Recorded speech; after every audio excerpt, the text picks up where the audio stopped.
So what's the difference between advertising via Facebook ads and advertising via Google AdWords?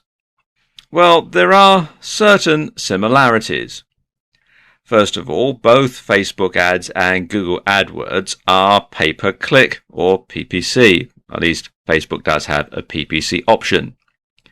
And both allow you to set a cost per click, otherwise known as a CPC, and a budget. Both will show ads which pay the highest most often.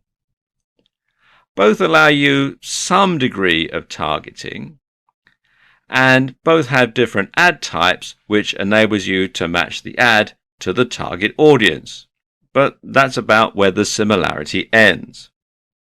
So let's take a look at some of the key differences between advertising on Google AdWords and advertising on Facebook ads. Now, when someone does a search on Google, AdWords ads are shown in the SERPs, that's the search engine results pages, and they're generally shown down the right-hand column and sometimes across the top of the results. And you can see they usually say ads or sponsored results. And you can also show an ad on somebody else's website via Google's AdSense program, meaning you can reach a very wide audience with Google AdWords. AdWords are also the best known and most respected form of pay-per-click advertising, but they're also the most highly competitive. Facebook ads, by comparison, are seen only on Facebook and Instagram now that Facebook has acquired it. So it's not so wide an audience, so it's not as expensive. Well, most of the time anyway. But the thing about Facebook ads and where Facebook ads really score over Google AdWords is they offer more precise targeting, especially when you're advertising on Facebook itself.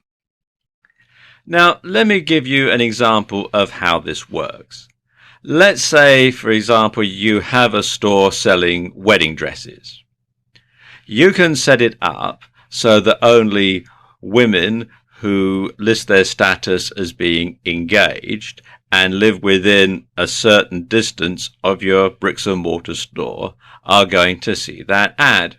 Nobody else will. Other women who live within that certain radius but are single or married already and therefore aren't going to be interested in a wedding dress, they're not going to see your ad. Likewise, women who are engaged but live further away than the distance that you've set, and therefore it's too far for them to go and pay a visit to your wedding dress shop, they're not going to see the ad either. So you can really drill down and only make sure that your target audience actually sees that ad. Likewise, if you run a site on giving dating tips for guys, you can make sure that only men who list themselves as single see your ad. Men who list themselves as being married or in a relationship, they're not going to see your ad at all. So they're not going to be interested in buying your ebook or signing up to your membership site for dating tips. So there's not a lot of point in showing them that ad. And this is where Facebook advertising really scores, is because you can really zero in on a very, very specific type of person. Your ideal customer, you can decide what he or she is, and then you can make sure that only those people who fit the very narrow criteria see your ad, and therefore they're more likely to buy your product or service, and you're more likely to make a successful sale. That's the sort of thing I mean.